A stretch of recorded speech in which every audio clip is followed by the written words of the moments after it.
Hello friends, મારું નામ છે સમીર. કોપા ટ્રેડના ઓનલાઈન કોર્સમાં આપ સૌનું સ્વાગત છે. આજના આ વિડીયોમાં કમ્પ્યુટરના વર્ગીકરણ વિશે માહિતી મેળવીશું. કમ્પ્યુટરનું વર્ગીકરણ મુખ્યત્વે બે દૃષ્ટિકોણથી કરી શકાય છે. એક કાર્ય પદ્ધતિની દૃષ્ટિએ અને બીજું કદની દૃષ્ટિએ. કાર્ય પદ્ધતિની દૃષ્ટિએ કમ્પ્યુટરનું વર્ગીકરણ નીચે મુજબ કરી શકાય: ડિજિટલ કમ્પ્યુટર, એનાલોગ કમ્પ્યુટર અને હાઇબ્રિડ કમ્પ્યુટર. તો સૌપ્રથમ કાર્ય પદ્ધતિની દૃષ્ટિએ કમ્પ્યુટરનો 1 by 1 પરિચય મેળવીએ. પ્રથમ છે ડિજિટલ કમ્પ્યુટર. જે કમ્પ્યુટર ડિજિટલ ડેટા સાથે કાર્ય કરતું હોય તેને ડિજિટલ કમ્પ્યુટર તરીકે ઓળખવામાં આવે છે. ડિજિટલ કમ્પ્યુટર બાઇનરી નંબર સિસ્ટમનો ઉપયોગ કરે છે, જેમાં 0 અને 1 એમ માત્ર બે જ ડિજિટનો સમાવેશ થાય છે. આવા કમ્પ્યુટરમાં તમામ ડેટા ડિજિટલ સિગ્નલના ફોર્મમાં સ્ટોર થાય છે, જેમાં ઓફને 0 થી અને ઓનને 1 તરીકે દર્શાવેલ હોય છે. ડેટા પર સામાન્ય રીતે અરિથમેટિક એટલે કે ગાણિતિક અને લોજિકલ એટલે કે તાર્કિક ઓપરેશન કરવામાં આવે છે અને ઓપરેશનના અંતે તે ડિજિટલ ફોર્મમાં જ આઉટપુટ દર્શાવે છે. ડિજિટલ કમ્પ્યુટરની ચોકસાઈ વધુ હોય છે. કેલ્ક્યુલેટર તેમજ ઘર અને ઓફિસ વપરાશમાં લેવામાં આવતા મોટાભાગના કમ્પ્યુટર આ પ્રકારના ડિજિટલ કમ્પ્યુટર હોય છે.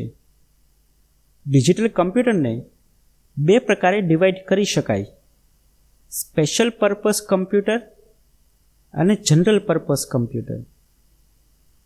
સ્પેસ તેમજ એન્જિનિયરિંગ અને સાયન્સને લગતા સ્પેશિયલ પ્રકારના વર્ક માટે જે કમ્પ્યુટર યુઝ કરવામાં આવે તેને સ્પેશિયલ પર્પઝ કમ્પ્યુટર તરીકે ઓળખવામાં આવે છે. જ્યારે normal day to day work માટે તમે જુદી જુદી એપ્લિકેશન માટે જુદા જુદા પ્રોગ્રામ ઇન્સ્ટોલ કરીને વાપરવામાં આવતા કમ્પ્યુટરને જનરલ પર્પઝ કમ્પ્યુટર તરીકે ઓળખવામાં આવે છે. સેકન્ડ છે એનાલોગ કમ્પ્યુટર. જે કમ્પ્યુટર મેઝરમેન્ટ એટલે કે માપણીના સિદ્ધાંત પર કાર્ય કરતા હોય તેને એનાલોગ કમ્પ્યુટર કહેવામાં આવે છે.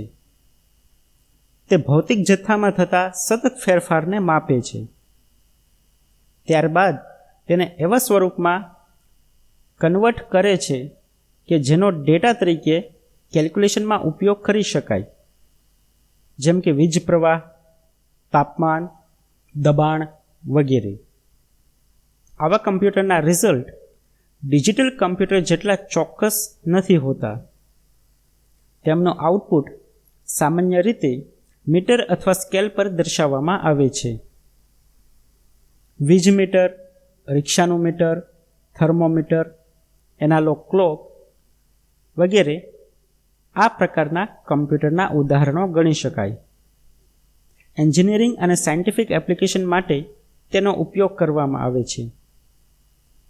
થર્ડ છે હાઇબ્રિડ કમ્પ્યુટર. હાઇબ્રિડ કમ્પ્યુટર એ ડિજિટલ અને એનાલોગ એમ બંને પ્રકારના કમ્પ્યુટર્સનું કોમ્બિનેશન છે. તે ડિજિટલ અને એનાલોગ એમ બંને પ્રકારના ડેટા પર વર્ક કરી શકે છે. દાખલા તરીકે બ્લડ પ્રેશર માપવાનું યંત્ર રુધિરના ધબકારા માપીને તેને સંખ્યામાં કન્વર્ટ કરે છે. ત્યારબાદ આપણે જોઈશું કદની દૃષ્ટિએ વર્ગીકરણ. કદની દૃષ્ટિએ કમ્પ્યુટરના નીચે મુજબના પ્રકારો પાડી શકાય: micro computer, mini computer, mainframe computer અને સુપર કમ્પ્યુટર. તો 1 by 1 દરેકનો ટૂંકમાં પરિચય મેળવીએ. પ્રથમ છે માઇક્રો કમ્પ્યુટર. માઇક્રો કમ્પ્યુટરને પીસી એટલે કે પર્સનલ કમ્પ્યુટર તરીકે પણ ઓળખવામાં આવે છે. તેમાં માઇક્રો પ્રોસેસરનો ઉપયોગ થતો હોવાથી કદમાં ખૂબ જ નાના હોય છે. તેમાં જરૂરિયાત મુજબ વિવિધ ઓપરેશન માટે જુદા જુદા એપ્લિકેશન્સનો ઉપયોગ કરી શકાય છે. તેમાં મુખ્ય પ્રકારો જોઈએ તો ડેસ્કટોપ અને પોર્ટેબલ કમ્પ્યુટર ગણી શકાય. ડેસ્કટોપ કમ્પ્યુટરમાં ટેબલ પર સિસ્ટમ યુનિટ સાથે મોનિટર રાખવામાં આવે છે, આથી તેને ડેસ્કટોપ કમ્પ્યુટર તરીકે ઓળખવામાં આવે છે. જ્યારે પોર્ટેબલ કમ્પ્યુટર સરળતાથી એક જગ્યાએથી બીજી જગ્યાએ લઈ જઈ શકાય છે. દાખલા તરીકે નોટબુક એટલે કે લેપટોપ કમ્પ્યુટર અને સ્માર્ટફોન.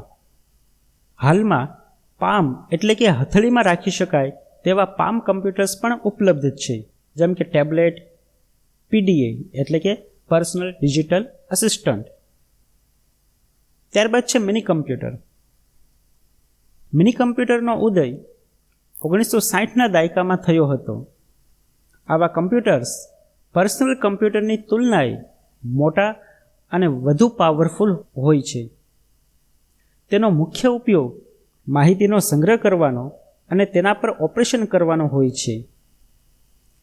તે એકસાથે 5 લાખ જેટલી ઇન્સ્ટ્રક્શનને એક્ઝિક્યુટ કરી શકે છે. તે નાની મોટી સંસ્થાઓમાં ડેટાના સેન્ટ્રલાઇઝ્ડ સ્ટોરેજ અને ઓપરેશન માટે વપરાય છે, દાખલા તરીકે બેંક.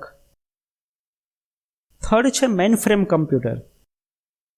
મેઇનફ્રેમ કમ્પ્યુટરનો ઉદય 1975માં થયો હતો. તે કદમાં વિશાળ હોય છે. તેની સંગ્રહ શક્તિ અને સ્પીડ ખૂબ જ વધારે હોય છે અને એકસાથે અનેક કાર્ય કરી શકે છે, જેને મલ્ટીટાસ્કિંગ તરીકે ઓળખવામાં આવે છે. તે એકસાથે 16 લાખ જેટલી ઇન્સ્ટ્રક્શન્સને એક્ઝિક્યુટ કરી શકે છે. નાના મોટા નેટવર્કના સંચાલન માટે ટર્મિનલ દ્વારા તેનો ઉપયોગ કરવામાં આવે છે. ત્યારબાદ છે સુપર કમ્પ્યુટર. સુપર કમ્પ્યુટર ઈસવીસન 1980ના દાયકામાં અસ્તિત્વમાં આવ્યા હતા. તે ખૂબ જ મોટા, ઝડપી અને મોંઘા હોય છે. તેની ડેટા સંગ્રહ શક્તિ ખૂબ જ વધારે હોય છે. ખૂબ જ જટિલ અને અઘરી ગણતરીઓ માટે તેનો ઉપયોગ થાય છે. ખૂબ જ વિશાળ પ્રમાણમાં ડેટા પર ઓપરેશન કરવા માટે તેનો ઉપયોગ કરવામાં આવે છે, જેમ કે હવામાન, સ્પેસ અને સાયન્ટિફિક ડેટાનું એનાલિસિસ. તો મિત્રો, આ હતું ક્લાસિફિકેશન ઓફ કમ્પ્યુટર્સ એટલે કે કમ્પ્યુટરનું વર્ગીકરણ. નેક્સ્ટ વિડીયોમાં ફરીથી મળીશું. ત્યાં સુધી આભાર.